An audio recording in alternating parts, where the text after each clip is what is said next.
Alright. So today the first session for sociology, I am going to teach you the basic concepts of sociology. आपको basic concepts पता होने चाहिए. What do you mean by society? What do you mean by community, institution, association? हम normal life में, day to day life में इसको बहुत casually इन शब्दों का इस्तेमाल करते हैं. But whenever we are going to study sociology, these terms have to be defined scientifically.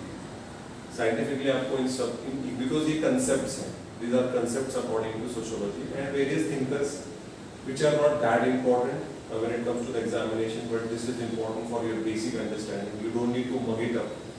आपको इसको मग करने की जरूरत नहीं है, but you should know the concept. ऐसा कोई examination में ऐसा question नहीं आएगा what is society, what is association, what is the difference between community and association. ऐसा question नहीं आएगा, but ये आपके understanding के लिए जरूरी है. Examination point of view से ये इतना भी ज़्यादा important नहीं है. ठीक है? So let's start one by one. Alright. So what do you mean by sociology? तो बहुत ही simple language में अगर मैं कहना चाहता हूँ, sociology is the scientific study of social behavior. हर एक word का एक मतलब है. If you over here if you try to understand, each and every word has an understanding. Scientific study of social behavior. ये बहुत ही simple, straightforward और आप बोल सकते हैं basic आप डेफिनेशन बोल सकते हैं. साइंटिफिक स्टडी मतलब obviously you are relying on facts, you are relying on evidence. सिर्फ स्टडी नहीं कर रहे हो, वहाँ पे सब्जेक्टिव एनालिसिस नहीं है, ऑब्जेक्टिव एनालिसिस है ना. उसी को हम साइंस बोलते हैं. 2 + 2 = 4. मैं चाहता हूँ 2 + 2 5 बन जाए, ये पॉसिबल नहीं है बिकॉज साइंटिफिकली इम्पॉसिबल है ना. सो scientific study of social behaviour. देखिए हम बिहेव करते हैं बट इट्स नॉट नेसेसरी कि हमेशा आप सोशल बिहेवियर या सोशली बिहेव करें. Because when you are alone, आप जब अकेले होते हो, then the way you are behaving is absolutely personal behavior which is dealt by psychology. Sociology, whenever two people are interacting, दूसरा individual, जैसे अभी घर पे हो for example, बहुत ही basic example देता हूँ, घर पे हो आप अकेले हो, the way you might behave at home when you are alone, and if suppose your family members are there, the behavior will be a little different. घर पे आप बिंदास हो, कोई नहीं है, मॉम नहीं है, डैड नहीं है, you might act differently.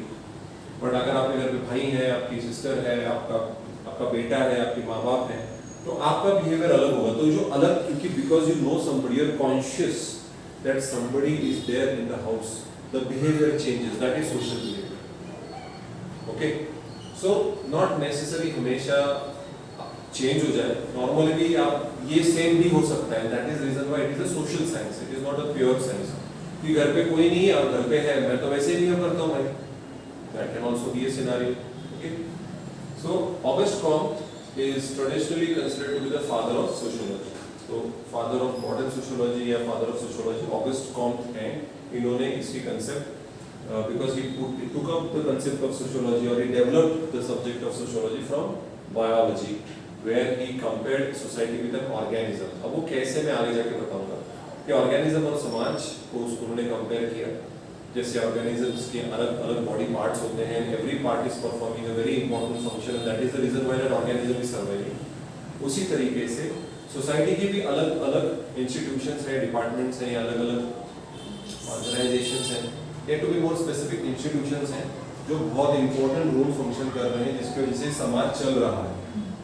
आज हमें रियलाइज नहीं होता, बट अगर आप एक सोसाइटी को साइंटिफिकली जब आप स्टडी करते हो, then you have to understand this. Every institution is performing very important function. एक भी institution बंद हो गई या खराब हो गई तो it can hamper the peaceful living in society. अब उसके अंदर आप बोलोगे सर institution family है, educational system है, economic system है, political system है, ये सारे अलग अलग institutions हैं जो हम आगे जाके पढ़ेंगे. Comte is accredited with the coining of the term sociology. 1839 में इस शब्द का एक बोल सकते हैं आया ये शब्द, और एक ऑगस्ट कॉम्ट ने ही सोशियोलॉजी इस शब्द को डेवलप किया, कॉइन किया. Sociology is composed of 2 words, socius meaning companion और associate, and logos meaning science और स्टडी. ओके, सो लोगोस का मतलब है साइंस और स्टडी, सोशियस का मतलब है कंपेनियन और एसोसिएट, मतलब आप किसी के साथ हो, you are with someone. That is why it is called as social behaviour. ठीक है, इसीलिए उसको हम सोशल बिहेवियर कहते हैं और उसका हमें साइंटिफिक स्टडी करना है. And that is why sociology is a science of society. Is a science of society. कई बार बच्चों को जब मैं पूछता हूँ सर सोशियोलॉजी का मतलब क्या है, तो वो ये वाला डेफिनेशन मुझे देते हैं, या sir is a science of society. अगर आपको बहुत ही बेसिक लेवल पे जाना है तो मैंने जो कहा आपको, scientific study of social behaviour exactly define sociology in a very simple word. ये ऊपर ऊपर से हो गया, एब्स्ट्रैक्ट लेवल पे हो गया, मैंने बहुत ही नीश लेवल या बोलते हैं ना बहुत ही बेसिक लेवल पे आपको उसका मतलब बता दिया है। John Stuart Mill propose the word ethology for this new science. तो जॉन स्टुअर्ट मिल भी ये बहुत पहले के थिंकर थे, इन्होंने इस पर्टिकुलर सब्जेक्ट को इथोलॉजी करके नाम देने की कोशिश की, लेकिन जो पॉपुलराइज हुआ नाम वो sociology. Okay, the name which got popularised was sociology, but John Stuart, JS Mill भी बोलते हैं उनको, या जॉन स्टुअर्ट मिल, इन्होंने इस साइंस को इथोलॉजी का नाम देने की कोशिश की। Herbert Spencer developed his systematic study of society and adopted the word sociology in his work। तो आप देख सकते हैं कि ज्यादातर जो thinkers थे उन्होंने सोशियोलॉजी को एक्सेप्ट किया।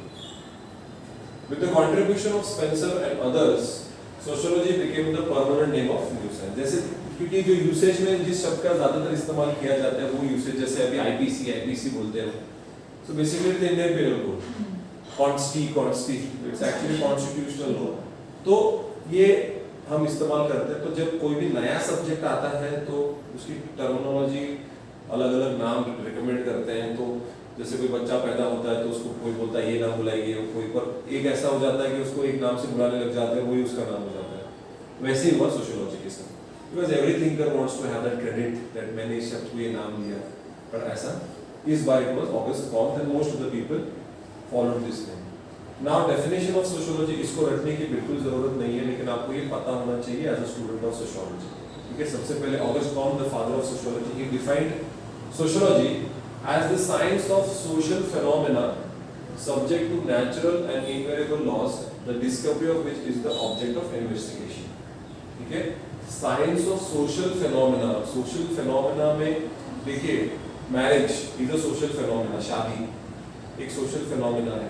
ठीक है, कोई भी रिचुअल जब आप परफॉर्म करते हो, मस्जिद परफॉर्म करते हो, आप मस्जिद में जाके जब नमाज पढ़ते हो, it is a social phenomena. रोज बच्चे उठ रहे हैं, स्कूल जा रहे हैं, लोग उठ रहे हैं, काम पे जा रहे हैं, this is a social phenomena which is happening in our society. रोज लॉ एंड ऑर्डर पे चेंजेस हो रहे हैं, क्राइम हो रहा है, करप्शन हो रहा है, अच्छी बुरी चीजें दोनों चल रही है समाज में।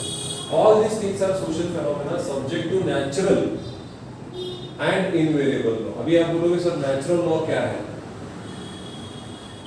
Sun rises in the east and sets in the west, ये नेचुरल फेनोमेना है ना? तो अगर फ्लड्स आएंगे, जो भी एक्ट ऑफ गॉड है, अगर अर्थक्वेक आएगा तो उसका इम्पैक्ट भी समाज पे होगा। और इनवेरिएबल लॉज जो हमारे हाथ में नहीं है, you cannot predict how humans will behave in different circumstances और इवन रेगुलरली, मतलब रोज daily day to day activity में कोई पर्टिकुलर इंडिविजुअल नॉर्मल बिहेव कर रहा है, suddenly he might behave completely different which we never expected that person to behave in that way. It is invariable, हम guarantee के साथ नहीं बोल सकते कि अरे क्या होगा, होता है कभी-कभी।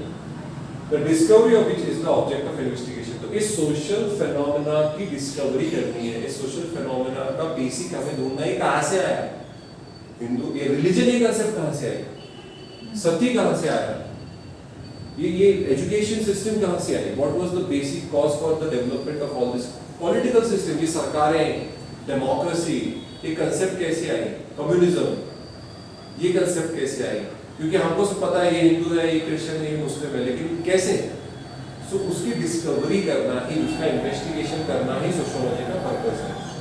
इमाम दरखान ये जो थिंकर है, ये हमारे सिलेबस में है, बहुत आसान थिंकर है, बहुत सिंपल कंसेप्ट है।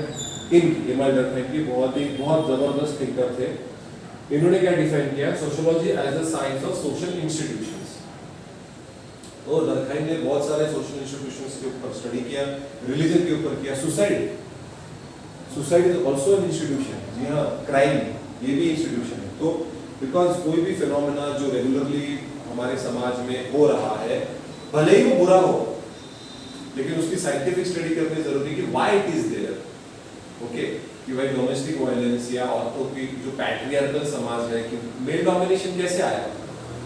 ओके, लोग बोलते हैं मेल डोमिनेट कर रहे, कैसे, what were the reasons why that happened majority of the countries में। तो इमाम दरखान का यही कहना है कि डिवीजन ऑफ लेबर, कि हाउ डिड सी इनिशियली जब हमने काम करना चालू किया तो हम कंसेप्ट ही नहीं थी जॉब की, हम हंटिंग करते थे, हम फॉरेस्ट में जाके फ्रूट्स कलेक्ट करके खाते थे, काम यही काम था कि to survival of the fittest and hunt, जो फिजिकली फिट है, जो फिजिकली अडेप्टिव है, वही टिक पाया और वही हम इसीलिए humans were the most adaptive and the most intelligent in comparison to other animals, इसके लिए हम डेवलप हुए, है ना। सो रिमाइंडर का ये मानना है कि ये जो suddenly jobs, work, division of labour मतलब क्या, वही बहुत कॉम्प्लेक्स टास्क है, उसको आप छोटी छोटी सिंपल टास्क में डिवाइड कर रहे हो और अलग अलग इंसानों को उसको अलोकेट कर रहे हो, जो भी इंसान उसमें एक्सपर्ट है उस काम में। जैसे अभी कॉलेज में बहुत सारे अलग अलग सब्जेक्ट्स पढ़ाने जाते हैं, एक फैकल्टी सारे सब्जेक्ट अगर पढ़ाने जाए पूरे दिन भर, वो भले ही उसमें वो टैलेंट हो, लेकिन वो दिन भर 8 घंटा नहीं पढ़ा सकता, या सुबह 8 से लेकर शाम को 5 बजे तक फिर 5 year course, 3 year course, LLM, diploma नहीं कर सकता। तो डिवीजन ऑफ लेबर जरूरी है ताकि इफिशिएंसी भी बढ़ती है, और वो लोग जो खासे ही एक्सपर्ट हैं उनको बुला के आप पढ़ा सकते हैं। वो बात अलग है एक्सपर्ट है कि नहीं, वो that is a completely different scenario, but Durkheim का ये कहना था। Another important thinker in our syllabus is Max Weber. इनकी ज्यादातर थियरी मैक्स वेबर की ब्यूरोक्रेसी के ऊपर बहुत है, पॉल साइंस में भी इनका नाम लिया जाता है, इनका नाम पब्लिक एडमिनिस्ट्रेशन में भी लिया जाता है। मैक्स वेबर का इनका बहुत बड़ा कंट्रीब्यूशन है with respect to the concept of bureaucracy. तो अगर आप मैक्स वेबर का डेफिनेशन देखोगे तो इनका सोशियोलॉजी के ऊपर भी इंपैक्ट रहा है। The science which attempts the interpretative understanding of social action. इन्होंने सोशल एक्शन पे एम्फेसिस दिया in order to arrive at a causal explanation of its cause and effects. So what do we mean by social action? So whenever any person is talking to us, we have to respond. So what happened in a social action is whenever another person is showing some symbols की बात है, अगर आप examination hall के अंदर जा रहे हो और कोई दूर से आपको ऐसा करता है, it's a symbol. Now आप भी ऐसा करते हो. Now that is a social action, a response. It's an interaction. एक तरीके से आप इंटरेक्शन ही कर रहे हो एक दूसरे के साथ, but it is not through language, it is through symbols. तो ये social action कैसे हो गई? अब जानवर भी अभी इसके ऊपर बहुत डिबेट है कि जानवर भी बात करते हैं, उनकी भी एक लैंग्वेज है, उनकी भी कम्युनिकेट करते हैं, डॉल्फिन्स करते हैं, एलिफेंट्स करते हैं, एक दूसरे के साथ कम्युनिकेट दिख जाता है। Dogs, cats, they have a way of communication, right? Tail, कुत्ते का जो दुम होता है, अगर वो हिल रहा है इधर से, मतलब वो मूड में है, वो मस्ती कर रहा है, वो दुम नीचे में डर गया है, बाल खड़े हैं, मतलब गुस्से में। These are different symbols, but हम जब सोशियोलॉजी की बात करते हैं, we have advanced symbols, जो एनिमल्स से बहुत अलग, we are humans, we are advanced, and that's why those symbols cannot be compared with the symbols of animals, correct? उसका स्टडी ने मैक्स वेबर ने बोला कि उसका स्टडी कैसे करें। तो मैक्स वेबर की जब हम थियरी बताएंगे तो मैं आपको सोशल एक्शन के ऊपर और ज़्यादा कहूँगा, लेकिन अभी इसीलिए इतना काफ़ी है। ये डेफिनेशंस जो है ये सिर्फ थ्योरेटिकल है, एग्जामिनेशन में इस डेफिनेशंस को रटने की बिल्कुल जरूरत नहीं है, ये आपके अंडरस्टैंडिंग के लिए मैं आपको बता रहा हूँ, ठीक है? तो चलिए एक करके बेसिक कांसेप्ट स्टार्ट करते हैं। सबसे पहले सोसाइटी। तो जैसे कई बार मैं जब बच्चों को पूछता हूँ सर सोसाइटी का मतलब क्या है, तो बोलते समाज। तो किसी को बोला हाँ टेम्पल का मतलब क्या है, मंदिर। मस्जिद का मतलब क्या है, सर मॉस्क। अरे भाई इंग्लिश का हिंदी में कन्वर्ट करने को नहीं बोल रहा हूँ मैं। सोसाइटी का मतलब क्या है? सर सोसाइटी का मतलब सर वो लोग होते हैं, साथ में रहते हैं। तो मैंने बोला तो मैं तो अपनी सोसाइटी में भी रहता हूँ, वो भी मतलब मेरी अपार्टमेंट, या कभी कभी जो there are number of apartments, उनको एक सोसाइटी का नाम दिया जाता है, कोऑपरेटिव सोसाइटी जिसको हम कहते हैं। सो सोशियोलॉजी में हम जब बात करते हैं, दो लोग भी एक समाज होता है। Two people is sufficient to have a society, to call it as a society. Sufficient, it is a society. तो देखते हैं, basically it is a subject matter of sociology. Society है, इसी को हमको पढ़ना है। हमारे समाज के अलग अलग पार्ट्स, अलग अलग जो इंस्टीट्यूशंस, प्रोसेसेस, अलग अलग सोशल फिनोमेना, यही हमको पढ़ना है। सो it is a subject matter of sociology. Sociology is nothing but a scientific study of society and a variety of interactions that unfold within and between individuals and groups. Individuals और groups एक दूसरे के साथ interact कैसे करते हैं, how do they interact with. देखिए हमारा ना इंटरैक्शन, आपको लगता नहीं, हम इतना सोचते नहीं है, पर हमारा एक इंटरैक्ट करने का भी एक पैटर्न होता है। We have a pattern of interacting with our father. We have a pattern of interacting with your mother. एक पैटर्न सेट है कि आप पिताजी के साथ कैसे बात करते हो, माँ के साथ बात, भाई के साथ, बहन के साथ, दोस्त के साथ। इवन अलग अलग दोस्त के साथ आप अलग अलग इंटरेक्शन लेवल होता है, कोई ज्यादा क्लोज होता है तो उससे आप ज्यादा अलग से इंटरेक्ट करते हो. So there are some set patterns. आप टीचर के साथ कैसे इंटरेक्ट करते हो, टीचर, और हर एक टीचर का अलग पैटर्न है. टीचर टू टीचर इंटरेक्शन का जो लेवल है या जो कंफर्ट है या जो फ्लेक्सिबिलिटी है वो अलग अलग है. तो इन इंटरेक्शंस को ही हमें पढ़ना है. इन वैरायटी ऑफ इंटरेक्शंस है जिसकी वजह से आपके जो ग्रुप्स है ना उसके अंदर के रिलेशनशिप डिपेंड करते हैं. तो आपके father mother daughter sister husband wife बच्चे उनके साथ इनफॉर्मल इंटरेक्शन ज्यादा होते हैं, बट ऐसा नहीं कि कंप्लीटली इनफॉर्मल है, उसके अंदर भी कुछ फॉर्मेलिटी होती है. या एब्सोल्युटली इनफॉर्मल नहीं होते ना ही एब्सोल्युटली फॉर्मल होते हैं. There is a balance of informal and formal interactions in society. तो इन्हीं को तो स्टडी करना है. Society is the web of social relationships. It's a web, है ना. अगर एक इंडिविजुअल को आप यूनिट पकड़ते हो तो it's a web of social relationship with your father mother teacher friends husband wife बच्चे. It's a web of social relationship and it is always changing. ये हमेशा चेंज होता रहेगा. जैसे जैसे आप बड़े होंगे आपकी शादी होगी और आपका जो सोशल रिलेशनशिप का जो जाला है जो वेब है वो बढ़ता जाएगा. आपके रिलेटिव्स बढ़ते जाएंगे. और नया जनरेशन आएगा, नए रिलेशनशिप आएंगे, समाज आगे बढ़ता रहेगा. Right. Society exist only where social beings behave towards one another in ways determined by the recognition of one another, mutual recognition. देखिए समाज वहीं पे एग्जिस्ट करता है जहाँ पे जो लोग उस समाज में रहते हैं वो एक दूसरे के साथ इंटरैक्ट करते हैं. अगर लोग हैं लेकिन वो एक दूसरे को जानते ही नहीं, वो एक दूसरे के साथ इंटरैक्ट ही नहीं कर रहे हैं, that is not a society.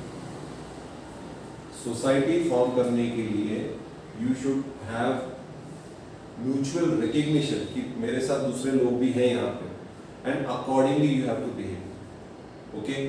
तो अगर आपके आसपास लोग होंगे तो उनके साथ इंटरेक्ट करना जरूरी है. बस है लेकिन आप इंटरेक्ट नहीं कर रहे हो, you are not having any kind of social actions, you are not, तो social phenomena social institutions develop ही नहीं होंगे. क्योंकि इंटरेक्शन जो होता है ना समाज में वो बेसिक है. इंटरैक्शन के बेसिस पे रिलेशंस आएंगे, रिलेशंस के बेसिस पे आपके समाज में ग्रुप्स बनेंगे, ग्रुप्स के बेसिस पे आपके समाज में एसोसिएशंस इंस्टीट्यूशंस एंड फाइनली पूरा समाज बनेगा. इंटरैक्ट ही नहीं कर रहे हो तो वो समाज डेवलप नहीं होगा, वो समाज खत्म हो जाएगा. That society will die. Okay. That's why very very importantly लोगों ने एक दूसरे को रिकॉग्नाइज करना इंपॉर्टेंट है और एक दूसरे के साथ कम्युनिकेट करना चाहिए, बातचीत करना चाहिए, तभी वो सोसाइटी. इसके लिए हम बोलते हैं Indian society, Japanese society, Australian society, American society. की एक वर्ल्ड एक पूरा सोसाइटी है. Right. But are we interacting on a regular basis with American people और जापानीज पीपल और Chinese people? No. But they within themselves are interacting. That's why that subsets within the whole universe of this society as a concept. Kingsley Davis argues that societies have certain common needs which must be fulfilled. समाज में देखिए, अगर मैंने बोला कि अरे sir समाज society के क्या नीड्स होते हैं? सिक्योरिटी. किसी भी समाज को सर्वाइव करने के लिए सबसे बेसिक सिक्योरिटी है, लॉ एंड ऑर्डर है, फूड बेसिक नेसेसिटीज, वाटर, है ना. उसके अलावा सिक्योरिटी है, लॉ एंड ऑर्डर है, फूड है, रिप्रोडक्शन. बहुत समाज अब they are dying out because people are not getting married. और बहुत सारे यूरोपियन देश हैं जहाँ पे लोग शादी नहीं कर रहे, लिविंग रिलेशनशिप में है, या शादी करने के बावजूद या लिविंग रिलेशनशिप में रहने के बावजूद उन लोगों को बच्चे नहीं चाहिए. They don't want kids and that's why उनका जो डेमोग्राफिक डिविडेंड है they are mostly in the age of around 50 to 60. और हमारा जो डेमोग्राफिक डिविडेंड है around 60% of our population is between, it is in the working age group, that is from 18 to 60. तो हमारा young population है, that's why we need to catch hold of it, cash in करना चाहिए. तो kingly Davis ये बोल रहा है कि ये जरूरतें हैं, कॉमन नीड्स हैं. अभी फूड है या रिप्रोडक्शन का काम कौन करता है? Family. Okay. Passing on from generation to generation various values norms, ये क्या करता है? Education system. कि एजुकेशन सिस्टम अगले जनरेशन को सिखाता है कि प्रीवियस जनरेशन ने क्या किया. राइट. उसके अलावा अगर आप सिक्योरिटी की बात करते हो तो हमारी मिलिट्री है, पुलिस है, पैरामिलिट्री फोर्सेस है, हमारी गवर्नमेंट है ना. तो ये सारे बेसिक नीड्स फुलफिल करने के लिए हमारे पास इंस्टीट्यूशंस हैं अकॉर्डिंग टू किंगली डेविस. अभी किंगली डेविस आपके सिलेबस में नहीं है, बट कहीं कहीं उनका उल्लेख किया गया तो उतना ही सफिशिएंट है. आप पूरा किंगली डेविस का थ्योरी मत पढ़ो, कोई भी जरूरत नहीं है. देखिए एग्जामिनेशन में अगर एक आध क्वेश्चन ऐसा आ जाता है कि जो आपके सिलेबस में ही नहीं है वो कुछ नहीं कर सकते हो. ना मैं कुछ कर सकता हूँ ना आप कुछ कर सकते हैं, बिकॉज यूपीएससी इज यूपीएससी। और ऐसा हुआ है एक दो बार जब उन्होंने ऐसे थिंकर के बारे में पूछा जो थिंकर सिलेबस में ही नहीं है, और यही सब्जेक्ट नहीं बाकी subject public administration pol science में भी हो चुका है कि उनके तो 20-25 थिंकर्स हैं, फिर भी कोई छठा निकाल लेते हैं या और एक कोई नया थिंकर ला लेते हैं जिनके बारे में कोई नहीं जानता। एंड देन व्हाट हैपेंस, उस थिंकर को पूरा रट लेते हैं बच्चे और अगले से उसके बारे में कोई पूछता ही नहीं है। तो these are tricks, okay, which is done by UPSC. These needs, which may be regarded as primary needs, define the necessary conditions for the existence of any society. मैंने आपको बोला समाज के एग्जिस्टेंस के लिए इन नीड्स का फुलफिल होना बहुत जरूरी है। आगे बढ़ते हैं। According to Kingley Davis, these societal needs may be classified into 4 major categories. Need for population, इसके अंदर न्यूट्रिशन मतलब फूड, प्रोटेक्शन, रिप्रोडक्शन, ये सारे नीड्स किसके हैं? लोगों के हैं, पॉपुलेशन के हैं। Specialisation, solidarity and continuity. Continuity होना चाहिए, तो हड़प्पन सिविलाइजेशन खत्म हो गया, उसके पीछे आज भी किसी लोगों को पता नहीं कि कैसे खत्म हुआ, करेक्ट। सॉलिडारिटी होनी चाहिए, लोगों के बीच में यूनिटी होनी चाहिए, वरना वो समाज एक दूसरे को लोग मार देंगे। सॉलिडारिटी मतलब एक तरीके से एक दूसरे के लिए एक म्यूचुअल रिस्पेक्ट है, एक दूसरे के लिए आप एक कॉन्शियसनेस है कि we have obligation towards each other, we should protect each other's rights. And specialisation करना भी जरूरी है, क्योंकि मैंने आपको बोला कि हर एक इंडिविजुअल को सब कुछ नहीं आ सकता। जैसे एक यूपीएससी में सारे जो ऑप्शनल एक टीचर नहीं पढ़ा सकता, वैसे ही समाज में जो अलग अलग जरूरतें हैं उसके लिए एक ही इंस्टीट्यूशन सारे काम नहीं कर सकती। पुराने जमाने में फैमिली सब कुछ करता था, फैमिली जो इंस्टीट्यूशन थी वो एजुकेशन प्रोवाइड करती थी। सर फैमिली कैसे एजुकेशन प्रोवाइड करती थी? देखिए, it is about informal education, maths, chemistry, biology, physics नहीं। पिताजी चप्पल बनाते हैं तो वो अपने बेटे को चप्पल सिलाना सिखाते थे, तो चांबार का बेटा चांबार, धोबी का बेटा धोबी, माली का बेटा माली। तो ये जो कंसेप्ट है इनफॉर्म, ये फैमिली करती थी एजुकेशन प्रोवाइड करती थी। एंटरटेनमेंट में भी फैमिली में होती थी, मजाक मस्ती, बच्चे, बड़ी बड़ी फैमिली, जॉइंट फैमिली होती थी। लीजर टाइम तो लोगों को दूसरों की जरूरत नहीं पड़ती थी क्योंकि फैमिली इतनी बड़ी होती थी। लेकिन आज एंटरटेनमेंट के लिए फिल्म इंडस्ट्री है, एक अलग इंस्टीट्यूशन आ गया है, मीडिया एंटरटेनमेंट के लिए, आपको एजुकेशन के लिए अलग इंस्टीट्यूशन आ गए, स्कूल्स हैं, कॉलेजेस हैं। अब फैमिली में सिर्फ रिप्रोडक्शन है, सर्वाइवल, बस एक अडल्ट पर्सनालिटी डेवलपमेंट और रिप्रोडक्शन ही ज्यादातर अगर आप देखोगे फैमिली से करती है, उसके अलावा मेजॉरिटी ऑफ द फैमिली से। सोसाइटी अब ये बोल रहे हैं कि ये सारे नीड्स को मीट करने का क्राइटेरिया कल्चर है, ठीक है। कैसे? Society involves both likeness and differences. हर समाज में सिमिलैरिटीज हैं और डिफरेंसेस हैं। Without likeness and the sense of likeness there could be no mutual recognition of belonging together and therefore no society. अगर समाज में बहुत ज्यादा डिफरेंसेस आ गए तो वो समाज टिक ही नहीं सकता, वो टूट जाएगा। लोग एक दूसरे को मारना चालू कर देंगे। People start anyway, we know that people start fighting on the basis of religion, caste, race, ethnicity, आप जो बोलोगे वो उसके बेसिस पे लोग झगड़ा करते हैं। तो देखिए एक हेल्दी बैलेंस होना जरूरी है। There has to be similarities as well as differences. Similarities play a very important role where they are binding the society together. लोगों को एक साथ रखने में, एकजुट रखने में, solidarity में बहुत मदद करता है, unity में। तो हमारा समाज बहुत अच्छा एग्जाम्पल है इस चीज़ का, इंडिया। ये इंडिया में इतने सारे रिलीजन हैं, लैंग्वेजेस हैं, कास्ट हैं, जो बोलोगे वो है। तो उसके होने के बावजूद हमारा समाज टिका हुआ है, यूनाइटेड है। तो उसके पीछे क्या क्या रीजंस है? हमारा कॉन्स्टिट्यूशन है, हमारे लॉ एंड ऑर्डर्स हैं, हमारा कल्चर है, हमारे प्रीवियस फ्रीडम फाइटर्स की सोच है। तो इन सारी चीजों की वजह से और लोगों में एक सहनशीलता है, इसके वजह से हमारा समाज टिका हुआ है। तो these are all the attributes of likeness. तो इसलिए जब कोई बोलता है इंडिया में टॉलरेंस खत्म हो रहा है तो मुझे हंसी आती है कि इंडिया में टॉलरेंस खत्म हो रहा है, भाई आप ये बोल रहे हो, यही हम टॉलरेट कर रहे हैं, है ना। Society exist among those who resemble one another in some degree in body and in mind and who are near enough or intelligent enough to appreciate the fact. तो देखिए अगर हम आप एक दूसरे को देखते हो तो हम we look similar, हमारा दिखने का the way we are built, the way we look, हमारे में similarities है। इंडिया में आप देख लेंगे तो नॉर्थ ईस्ट के लोगों को काफी तकलीफ होती है या प्रॉब्लम्स फेस करने पड़ते हैं इंडिया में कि they are treated a little differently because they look different. They are Mongolites, we are Aryans and Dravidians, हमारी रेस अलग है, उनकी रेस अलग है। तो ये एक प्राइम एग्जांपल है कि डिफरेंसेस होने के वजह से those people you see they never get properly integrated in the rest of India. North East India को थोड़ा सा अलग से देखा जाता है। That is the reason, because वो डिफरेंस है समाज में। मैंने बोला लाइकनेस और डिफरेंस दोनों होता है, तो ये डिफरेंस है जहाँ पे अलग। तो लाइकनेस इज वेरी इंपॉर्टेंट कि माइंड सोच एक सेम होती है। जैसे भी अगर आप कहीं पे भी आप रेंट पे रहने जाते हो, अगर महाराष्ट्र में, अगर आप पुणे में आते हो और अगर आप किसी पर्टिकुलर टायर 2 टायर 3 सिटी में रहते हो, तो you try to have room partners belonging to your locality. आप चाहोगे कि खानदेश के लोग हो, आप चाहो विदर्भ के लोग हो या मराठवाड़ा के लोग हो, ताकि आपका जो वेवलेंथ है या जो माइंडसेट है वो मैच हो जाए। तो आपको प्रॉब्लम नहीं है यार एक कड़क नहीं का the way you talk in Marathi, the way you talk का स्लैंग वर्ड्स, क्या आपके जोक्स जो आपके एरिया में जो स्पेसिफिक है वो आपको आप मैच कर सकते हो। बट अगर आप दिल्ली चले गए रहने के लिए, तो वहां पे आप ये नहीं देखोगे कि भाई तू कहां से, तू मराठी है, you speak Marathi, for that for me that is sufficient. वो नहीं देखोगे अब तू मेरे गांव का, हाँ आपके गांव का आ गया तो प्लस एडवांटेज है, बट अदरवाइज आप देखोगे मराठी बोलता है, बोलोगे मेरे को भाई किसी दूसरे के साथ नहीं रहना। उसी जगह पे अगर आप ऑस्ट्रेलिया चले गए तो भाई तू इंडियन है, तू हिंदी में बात कर सकता है, I can communicate with you, है ना। इवन वो छोड़ो भाई, अगर आप इंग्लैंड में चले गए तो भाई पाकिस्तानी और इंडियंस एक साथ बिजनेस कर रहे हैं, एक साथ शादियां कर रहे हैं, बच्चे पैदा कर रहे हैं, तो क्यों? Because the way the language spoken, the way they eat, the way they talk is quite similar.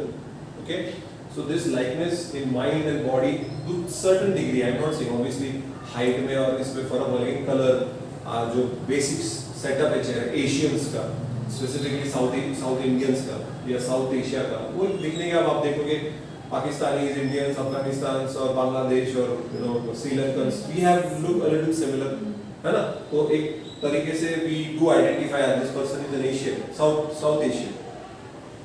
Society also depends on differences. For example, the family rests upon the biological differences between the sexes. अरे भाई family का पूरा जो बुनियाद है, जो foundation है, वही मम्मी पापा पे है।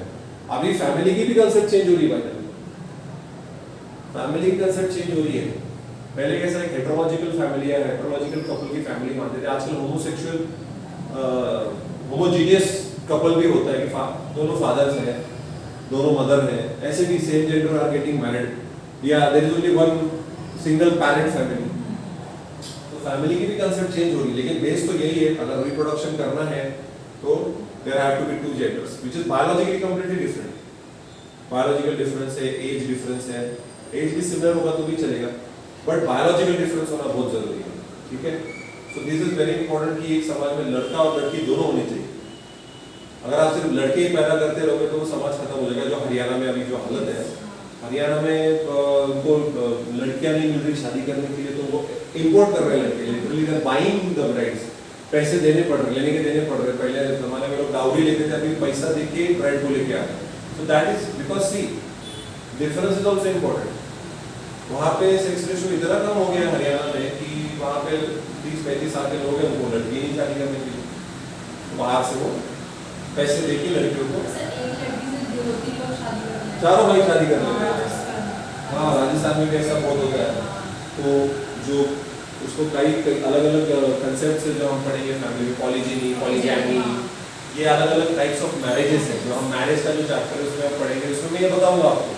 उसके ऊपर मूवीज भी आ चुकी है जहाँ पे एक लड़की की शादी 7 भाइयों के साथ करा दी है, and they are taking by turn, उसके साथ रिलेशनशिप करते हैं। या अभी इसका बच्चा, अभी अगर आप महाभारत भी देख लें, महाभारत में भी अगर आप देख लें तो one woman that is polygyny, one woman getting married to 5 males, 5 Pandavs, right, and for year wise they are having relationship with around 5 बच्चे उसने पैदा किए।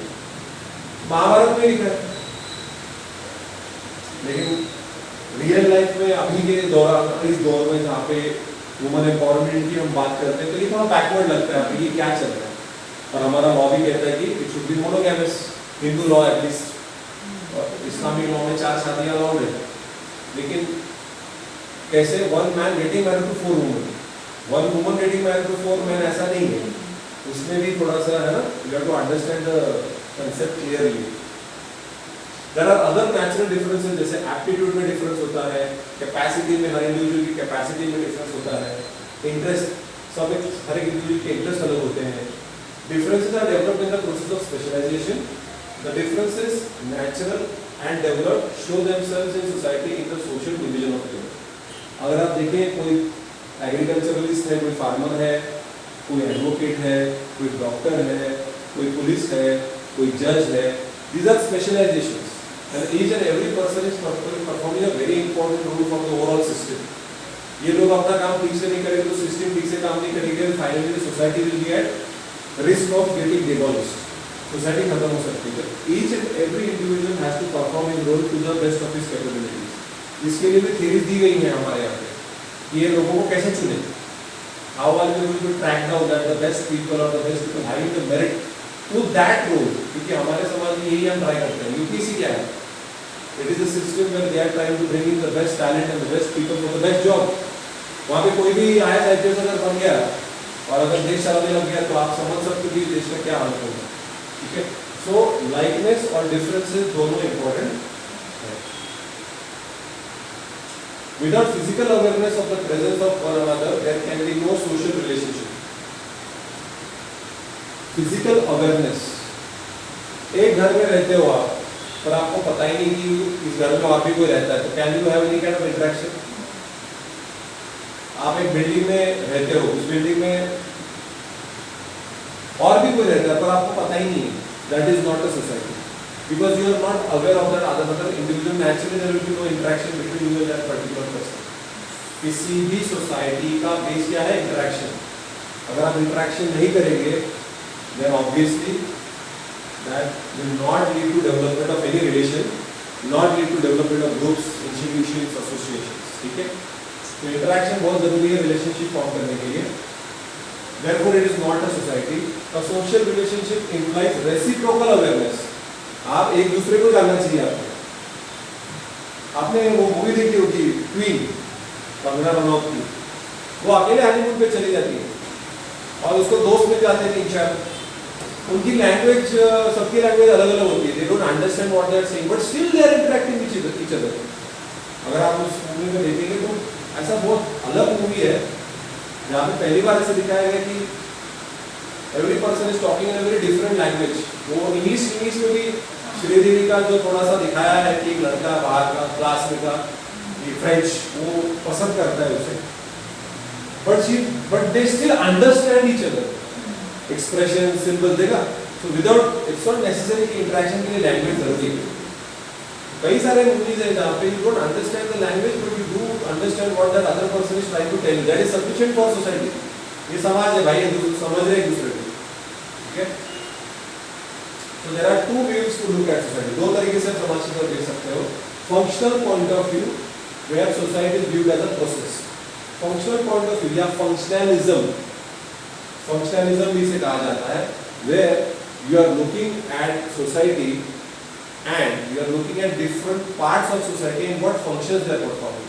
You are looking at family, you are looking at religion, you are looking at educational institutions, you are looking at banking system, you are looking at political parties, you are looking at government, you are looking at law. ये सारे institutions हैं. ये function क्या perform कर रहे हैं, what are their functions, ये function क्या परफॉर्म कर रहे हैं. ये एक बात याद रखना कि अगर समाज में कोई भी चीज फंक्शन, कुछ भी उसका कोई फंक्शन ही नहीं है, वो चीज टिक नहीं सकती, सर्वाइव नहीं कर सकती. अभी आप बोलोगे सर को एग्जांपल दे दो. सती एक जमाने में प्रिविलेज थी, नॉर्मल था. Sati was also social phenomena. It was a part of Hindu religion. It was quite normal. It was quite common. आज है नहीं है. हाँ, suddenly कभी कभार ऐसी न्यूज आ जाती है कि ट्राई अटेम्प्ट किया, so that is murder. That is murder basically. आप मारने की कोशिश कर रहे हो, पाइल ऑफ फायर पे उसको जलाने की कोशिश कर रहे हो. बट रेयर है ये. मतलब आज अगर किसी को मैंने सती बोला या अनटचेबिलिटी के बारे में बात की, अनटचेबिलिटी ज्यादा थी. पहले लोग छूते नहीं थे या वो छाव तक नहीं गिरने देते. अगर छाव भी गिर गई या उसके चला जहाँ पे पैर के उसके छापे हैं तो वहाँ पे पैर नहीं रखना. अगर पैर पड़ गया, उसकी छाव गिर गई या उसको छू लिया, उसके हाथ में कुछ खाना खा लिया, तो भाई ये लोग यज्ञ करते थे कि मेरा धर्म भ्रष्ट हो गया. अगर आज ऐसा कोई करेगा, we will term that person as idiot person, you are a stupid person. मतलब उसको गाली देंगे, निकल ऐसे. You not like to have communication with such kind of person, है ना. सो ये this is the basic view point. That is आप फंक्शनैलिटी की तरफ देख रहे हो. अगर कोई भी स्ट्रक्चर, कोई भी इंस्टीट्यूशन फंक्शन परफॉर्म नहीं कर रही, it is having no benefit for society, it will wither away. Corruption गया नहीं गया, प्रोस्टिट्यूशन गया नहीं गया, क्राइम किया नहीं किया, मतलब they are yes there are dysfunctional, there are non functional, there are bad function, जैसे समाज की बुराई, लेकिन टिके हुए हैं, मतलब there is some function. Crime की वजह से, प्रोस्टिट्यूशन की वजह से, करप्शन से कुछ अच्छा भी हो रहा है। करप्शन की वजह से कैसे अच्छा होगा? देखिए करप्शन की वजह से एडमिनिस्ट्रेशन में एफिशिएंसी बढ़ती है, फाइल आपकी फटाफट आगे जाएगी, आपका डॉक्यूमेंट घर पे जो 2 महीने में आना था वो 15 दिन में आ जाएगा। Efficiency, unnecessary troubles. Simple example देता हूँ, किसी एक रूल है, किसी भी मॉल के बाहर कोई भी ठेला डाल के बिजनेस नहीं कर सकता कि पानी, आपने देखा होगा मॉल के बाहर कोई पानी पूरी बेच रहा है, वो स्टैंड खड़ा कर देते हैं, कोई चना जुरू गरम बेच रहा है, कोई चने गरम गरम चने बेच रहा है।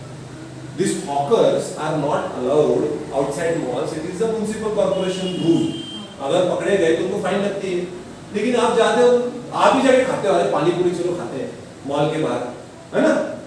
उनके पास लाइसेंस है नहीं, उनके पास परमिशन है नहीं, वो कोई टैक्स पे कर रहे हैं नहीं, हाँ पर हफ्ता, इट्स अ इनफॉर्मल टैक्स। हम साइंटिफिक स्टडी कर रहे हैं, इमोशनल नहीं हो रहे, वहां करप्शन ही हो रहा है ना, इट इज करप्शन। ये हफ्ता गवर्नमेंट को नहीं जा रहा है, ऑफिशियल्स में बट रहा है, ये पुलिस वालों को जाएगा, ट्रैफिक वालों को जाएगा, कॉर्पोरेशन वालों को जाएगा, है ना? पर अगर हफ्ता लेना बंद कर दिया और स्ट्रिक्टली सब रूल्स फॉलो किए तो ये लोग सर्वाइव कर पाएंगे? They will go to crime. Survive करने के लिए कुछ ना कुछ तो करना पड़ेगा। लॉकडाउन में क्या हो, क्राइम रेट बढ़ गया, सर्वाइवल के लिए कुछ ना कुछ तो करना पड़ेगा ना मुझे।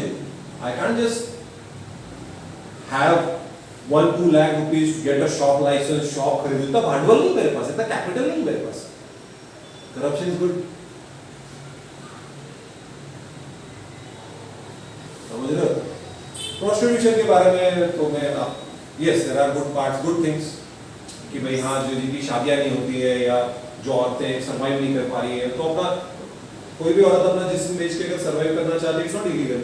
हाँ, running a brothel is illegal, but if some woman decides कि भाई मेरे बच्चे हैं उनको खाना खिलाना है, तो प्रोस्टिट्यूशन के थ्रू अगर मुझे पैसे मिल रहे हैं, मैं अपने घर का ख्याल रख सकती हूँ, she does it.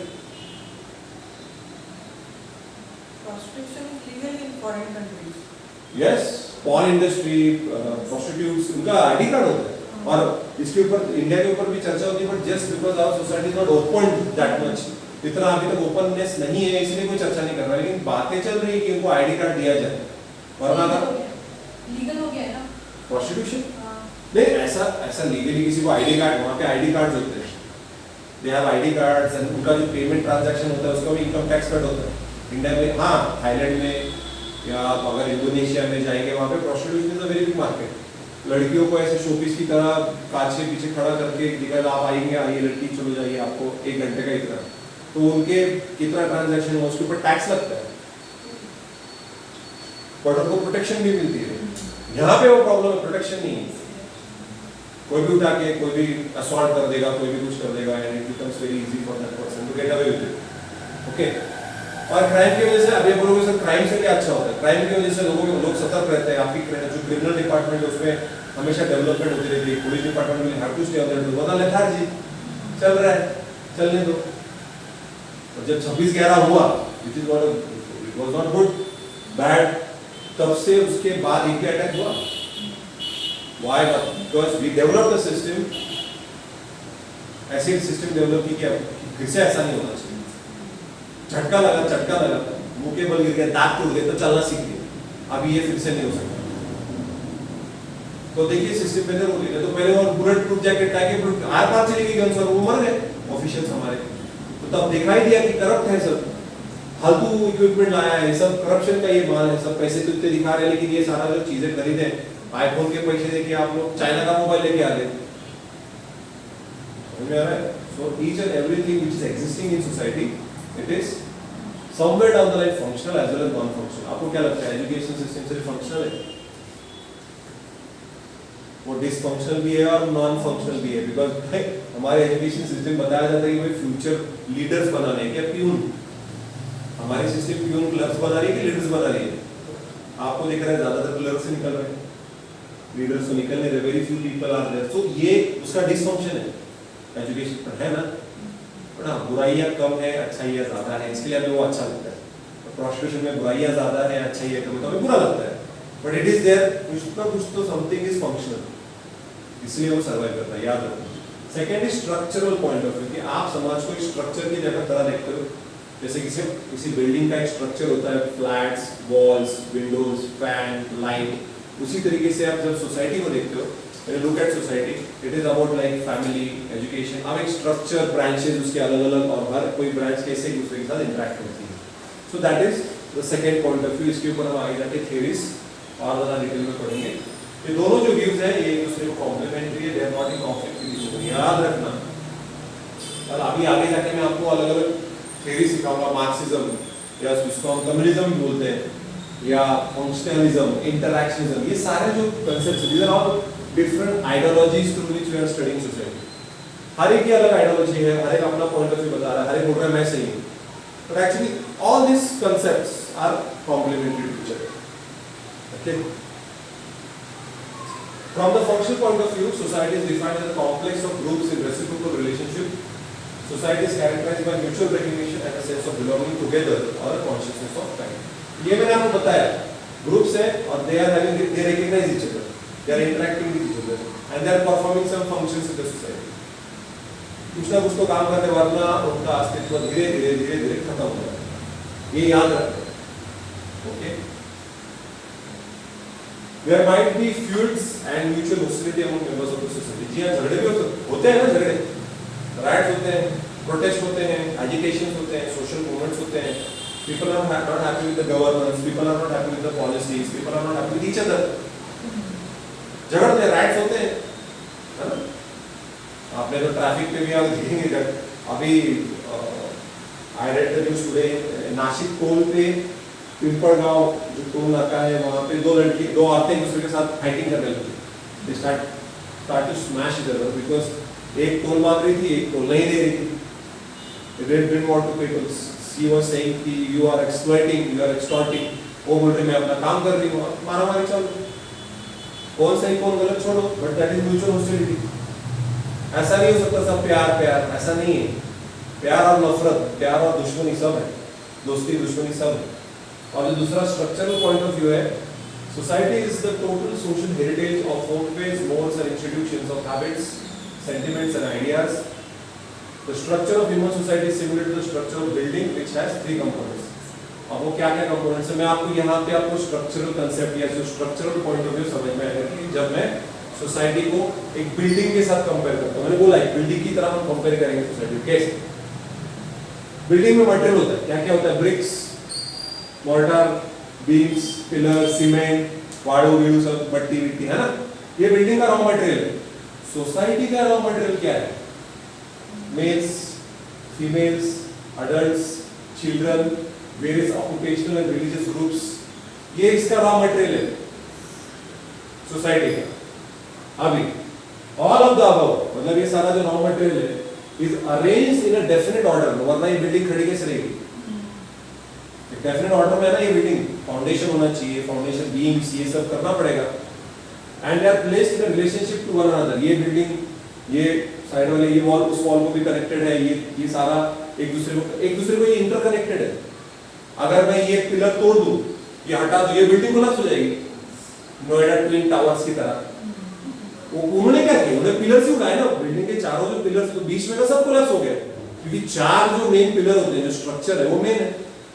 They are arranged in such a way, this raw material, that the building survives. Building खड़ी रहती है।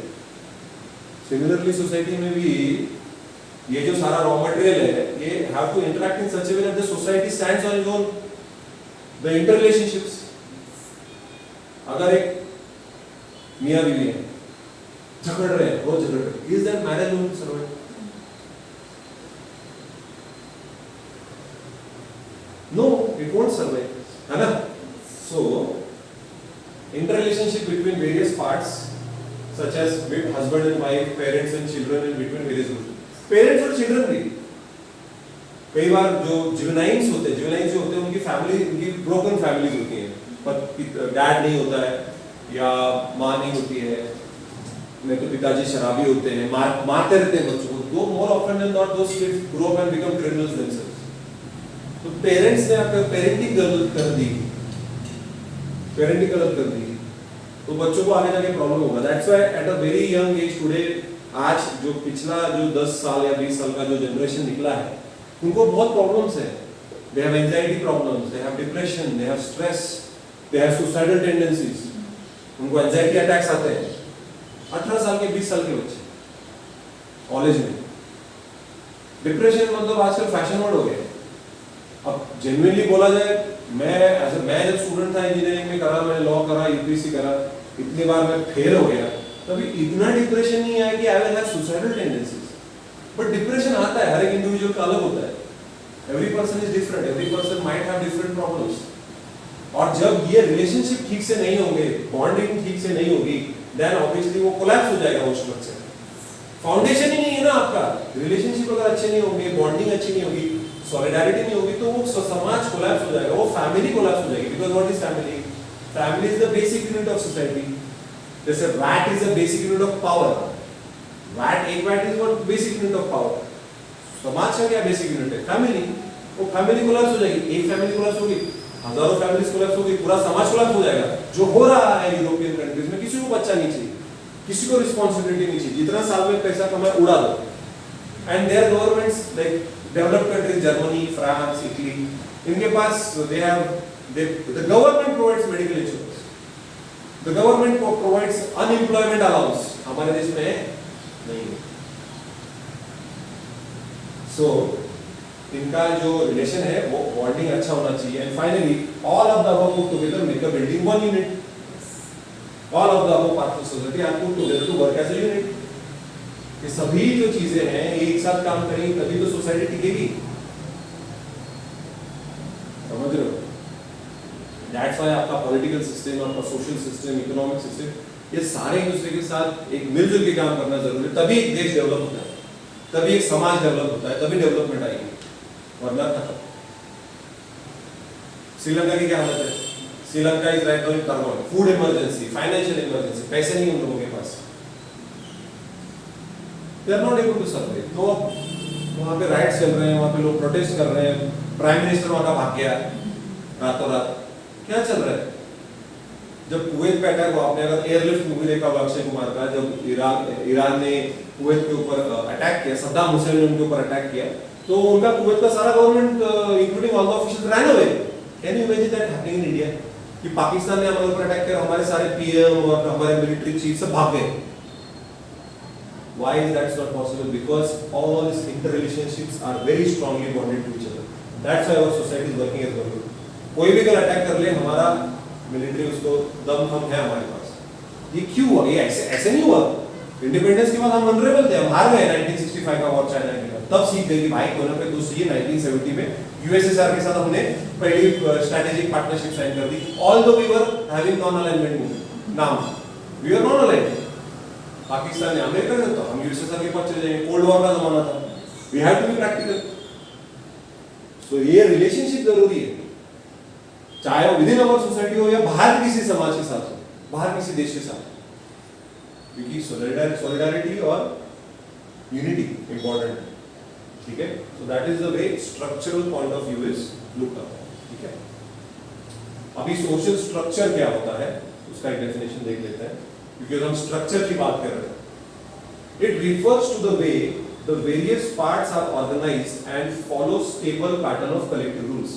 ये जो सारी चीजें हैं, they are various parts of our society and they are organized in such a way that they follow some rules.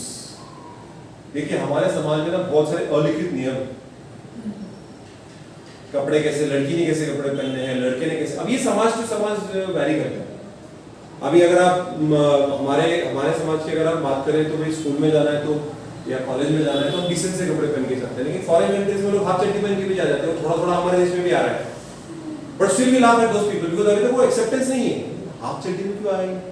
पागल है क्या? हमारे यहाँ पे वो हमारा कल्चर के हिसाब से नहीं, ये नहीं चलेगा भाई। बोलते हैं कि लाइन होती है नहीं, बस। And I don't see anywhere India going. India का वो कल्चर वैसे रहेगा कि कल कोई फिर से लड़का बरमुडा पहन के उसको फिर से उसके ऊपर लोग हंसेंगे। 10 लोग भी बरमुडा पहन के आएंगे, 10 लोगों के ऊपर हंसेंगे अभी 10 साल या 20 साल के बाद। So they are organised in such a way that you follow certain rules. मंदिर के अंदर जाना है, चप्पल निकालनी है, 10 साल बाद जाओ, 50 साल बाद जाओ, चप्पल बाहर नहीं निकलेगा ना, निकाल देंगे, निकालो ये क्या कर रहा है, देखो, है ना। अब ये अलिखित नियम है। Is it a law, is it a crime, cognizable, non cognizable? चप्पल पहन के अंदर चले गए, अरे अरे अरे चप्पल बाहर निकालो, ऐसा बोलेंगे ना लोग, पुलिस के हवाले करेंगे क्या? हाँ, टेम्पल के अंदर अलाउ नहीं करेंगे। It's a collective rule. Collective rule मतलब सभी लोग इसको फॉलो करते हैं। Collective means all the collectivity, all the groups, all the people are following this rules. Roles, हर एक इंसान का समाज में कोई ना कोई रोल होता है। There can be multiple roles. My role as a son, my role as a brother, my role as a husband, my role as a teacher, my role as an advocate. अलग-अलग roles है ना? And activities, अलग-अलग activities में participate करना होता है भाई समाज में। अगर कोई पैदा होता है तो हम मिलने जाते हैं, बर्थडे पार्टी करने जाते हैं। अब कोई मर जाता है तो हम शोक करने जाते हैं, है ना? पार्टिसिपेट करना जरूरी है। लॉ है क्या, जाना ही पड़ेगा। पर तभी भी हम जाते हैं, क्यों? ताकि रिलेशनशिप टिके रहे। और वही धीरे धीरे ब्रेक हो रहा है। देखिए अब लोग नहीं जा रहे, टाइम नहीं लोगों के पास। The structure itself remains invisible, ये दिखेगा नहीं आपको कहीं पे। तो ओवरऑल स्ट्रक्चर जो है, आपको समाज दिखता है क्या, रिलीजन दिखता है क्या, महसूस कर सकते हैं आप कि हाँ आदित्य सर हमारे टीचर है, यू कैन फील इट। तो लिखा है कहीं पे नहीं, it is invisible. The bonding और the relation or the way I talk, the way you communicate, this is invisible. It's happening behind ourselves. Unconsciously वो चल रहा होता है। It silently shapes our actions. हमारे बात करने का तरीका, हमारा इंटरेक्ट करने का तरीका ये शेप करता है। क्या structure? The basic elements of social structure which guides our actions are status. हमारा समाज में स्टेटस क्या है, हमारा रोल क्या है, हमारे नॉर्म्स क्या है और हमारे वैल्यूज क्या है, उसके हिसाब से हम बिहेव करते हैं। और ये सारी चीजें इनविजिबल हैं।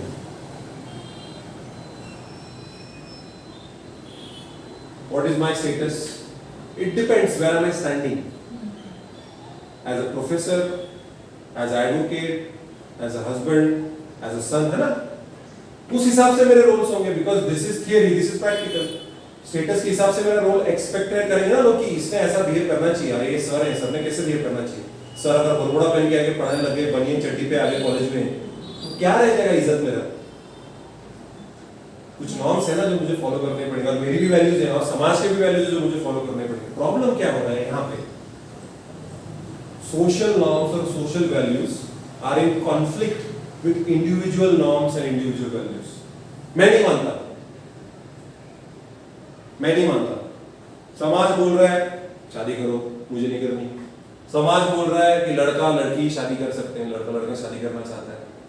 So whenever there is a conflict between what you believe in and what society is telling you to believe, then comes the problem of anomie. Anomie मतलब you get disconnected with the society. Society में कुछ नहीं होता है, आपके life में problem होता है। आपके लाइफ में प्रॉब्लम क्योंकि आप उस सोसाइटी में रह रहे हो। तो एक तरफ आप बोल रहे हो मुझे कुछ फर्क नहीं पड़ता, कोई भी कुछ बोले, लेकिन कोई कुछ बोल देता है तो बुरा लगता है। Okay, so these are all the things which have an impact on your society. Okay. Status, it is the rank or position of a person in a group. Okay, क्या rank है उसकी? और a group in relation to other groups की. What is your status? है simple सा है कि आपके किसी भी ग्रुप में या फैमिली में क्या स्टेटस है। अभी फैमिली में I am a son, I am a brother, depends where you are standing. उसके हिसाब से आपके बहुत स्टेटस होते हैं। Okay. Role, it is the behavioral expected of one who holds a particular status.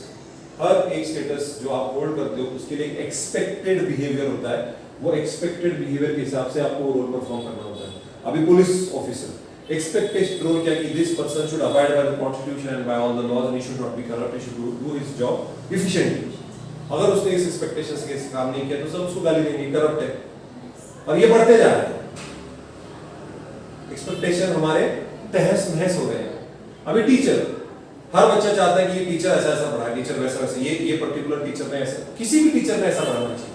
आप एक एक्सपेक्टेशन से पहले सेशन में बैठते हो कि कैसे पढ़ाएं, यू आर एक्सपेक्ट ये इनको नॉलेज है क्या, इनको पढ़ाने आता है क्या, can this teacher teach, and उसके बाद either you are satisfied, overjoyed और फ्रस्ट्रेटेड, अरे यार ये भी ऐसा ही है। तो आपके स्टेटस के हिसाब से अगर वो रोल का एक बिहेवियर एक्सपेक्टेड होता है समाज में, वो अगर आप करोगे, now that can be as a male, as a female, वो भी हो सकता है कि as a male how should I behave in society. अगर मैं फ्रॉक पहन के कॉलेज आ गया, मिनी स्कर्ट पहन के क्या होगा? I am a man, that's my status, I am a man, so how should I be, I should up behaviour expected है मुझसे, रोल उस स्टेटस को लिंक, सर है, मैडम नहीं है। और मैडम भी अगर आती है तो मैडम ने भी कैसे एज अ टीचर कैसे बर्ताव करना है ना? वो अगर थोड़ा सा गड़बड़ हो गई तो आपकी जो स्टेटस है वो नीचे हो जाएगी, आपकी रैंकिंग नीचे आ जाएगी, इससे नहीं होगा, इसको जॉब चली जाएगी या लोग आपको रिस्पेक्ट नहीं करेंगे। A status is a set of privileges and duties. A role is the acting out of this set of duties and privileges. Status आपको रोल देता है, स्टेटस आपको प्रिविलेज देता है, स्टेटस बोलता है कि ये आपकी ड्यूटीज है, लेकिन उसको परफॉर्म करना that is your role. So status is theory, role is the practical. Status is theory, उसका जो प्रैक्टिकल साइड है वो दिस इज रोल। जैसे government, governance, government is a body, but governance is government in action. So status is just a concept, status in action is role. ठीक है, अभी ascribed status का मतलब क्या है? What do you mean by ascribed status? ऐसा status जो आपको मिल गया है without any efforts, by born, by birth. अभी आप लड़का हो या लड़की हो, have you acquired that by doing some education qualification में लड़का बन गया? See, degree. Do you have acquired the status of being a boy or a girl by birth? Your caste, आपकी caste आपने एक्वायर की है क्या? नहीं। आपका रिलीजन आप चेंज कर सकते हो, but whether you are born a Hindu और अ मुस्लिम और Christian doesn't make any impact, correct? So it is assigned to an individual either on the basis of his birth and biological characteristics such as your sex, मतलब gender, आपका age मेरे हाथ में है क्या? Am I achieving something to be 40? No, वो होने वाला है if I survive, है ना? Pray for it. तो भाई, या मेरी रेस की मैं एक निगर हूँ, या मैं मोंगोलाइड हूँ, मैं द्रविडियन हूँ, ये मैंने कुछ नहीं किया इसके लिए। I was born as a Mongolite or a Dravidian, हाँ? तो ये चीजें, इसको कहता है ascribed status, जिसके लिए आपने कोई मेहनत नहीं की है। You're not done anything, आप बस आपको मिल गया, ठीक है? और दूसरा जो स्टेटस है वो अचीव स्टेटस है। अचीव स्टेटस मतलब जिसको आपने अचीव किया है, पढ़ाई करके अब इंजीनियर बन गए, एडवोकेट बन गए, डॉक्टर बन गए, आईएएस बन गए, आईपीएस बन गए, एडवोकेट बन गए, जज बन गए। अरे भाई, ये तो अचीवमेंट है। आजकल का प्रॉब्लम क्या है? इस पे कम एम्फेसिस है। आमिर भोसले, शिवाजी राजा के हम डिसेंडेंट है, क्या लेना देना है? हम क्या खुले के डिसेंडेंट है? फुलवाड़ी, महात्मा फुले, क्या किया तुमने? क्या उखड़ा है? लोग ये इसमें उड़ रहे हैं, हम मराठा, हम ब्राह्मण, हम मराठी, हम हिंदू। तू मराठी है, इसके लिए तूने क्या उखड़ लिया? तूने क्या अचीवमेंट की? ये हो गया तू, it was quite obvious, you are born in Maharashtra. तो पर इसी में बहुत लोग उड़ते हैं जिनके पास अचीवमेंट नहीं है। इसको आज के मॉडर्न इंडस्ट्रियल सोसाइटी में अचीव्ड स्टेटस को ज्यादा वैल्यू है, ज्यादा वैल्यू है। Achievement can be through sports, education, anything. Okay, आपके एफर्ट्स, आपके पर्सनल एफर्ट्स और आपके दम पे आप वो अचीव करते हो लाइफ, ठीक है? Ralph Linton, in his famous work The Study of Man, has referred to role as a dynamic aspect of status and argued that a role is the totality of all the cultural patterns associated with a particular status. देखिए, आपका जो ये behaviour, expected behaviour है ना, वो culture पे depend करता है। अभी एग्जांपल देता हूँ, कल्चर पे कैसे डिपेंड करेगा? हमारे देश में कल्चर अलग है। हमारे फादर को हम अपने नाम से नहीं पुकारते। We don't call our father by their first name. We call daddy, पापा, बाबा, पापा, like that, है ना? हमारे ग्रैंड पेरेंट्स हैं, एक कल्चर है कि भाई उनके पैर छूने चाहिए। कभी भी हम स्कूल, हम एग्जाम जाते थे तो हम माँ बाप के पैर पड़े, बाबा पेपर चांगला लाओ दे, है ना? पेपर अच्छा जाने दो, है कि नहीं? करेक्ट है कि नहीं? तो वहाँ पे अमेरिका में ऐसा नहीं है। They call their father by their name, John, how are you John? वो अपने नाम से बोलते हैं, अपनी मम्मी का नाम लेते हैं। They don't tell mom. Even I have experienced that when there were conferences, so I used to say sir, madam. No, other professors might come from different universities. Please call me Linda. Don't call me madam. मुझे लिंडा बुलाइए, मेरा नाम लिंडा है। तो it is awkward for me, because I am not used to that culture, but she is saying it, तो मुझे बोलना पड़ेगा।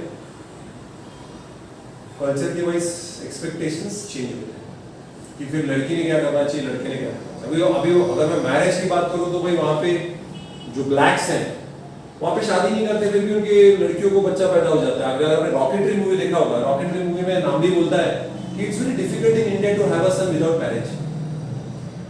It is very difficult to have a son in India without marriage. शादी किए बिना बच्चा पैदा नहीं हो सकता इंडिया में, लेकिन फ्रांस में होता है। Even if you don't get married you can have a kid.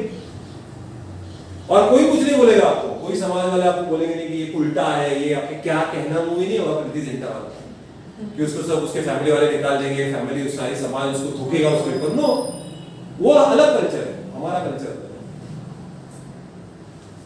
तो यही बोल रहा है लाभ इंटेंस बेसिकली कि ये dynamic aspect of status is role, ये रखने की जरूरत नहीं है कि बाबा क्या बोला, ये just an additional point. Okay, they both are dynamic concepts because देखिए आपका स्टेटस बदलते जाएगा। अभी से 5 साल बाद क्या पता मेरा स्टेटस कहाँ हो या कहाँ हो, मेरा रोल क्या बदल सकता है। अभी 5 साल पहले मुझे लगा था कि यार मैं तो जॉब करूंगा, मैं जॉब कर भी रहा था। अभी मुझे लगता है नहीं मैं एंटरप्रेन्योर बनूंगा, अब मैं एंटरप्रेन्योर हूं। अभी आप स्टूडेंट्स हो, कल आप आईएएस बन जाओगे। Status keep changing, it's dynamic, उसके हिसाब से रोल भी चेंज होगा। क्योंकि सडनली जब बच्चा आईएएस बन जाता है तो उसके चाल ढाल में, उसके रोल्स में बदल जाता है वो बंदा, है ना। ये चेंजेस सडनली वो चेंज हो जाता है। तो it is a dynamic concept, both are dynamic, both keep changing. ये चेंज होगा तो ये भी चेंज होगा, ये चेंज होगा तो ये भी चेंज होगा, फिर से इट विल कीप चेंजिंग। आप अपना रोल बहुत अच्छा परफॉर्म करते हो तो आपका स्टेटस भी ऊपर जाएगा। तो अगर आप एज आप टीचर हैं, आप बहुत अच्छा पढ़ाते हैं तो आपका स्टेटस ऑटोमेटिकली बढ़ेगा। आज 2 बच्चे बैठे हैं, कल 50 बच्चे बैठे। ये दोनों इंटर रिलेटेड डायनामिक कंसेप्ट्स हैं। सो कम्युनिटी कंसेप्ट, एक 10 मिनट का ब्रेक लेते हैं, उसके बाद स्टार्ट करते हैं।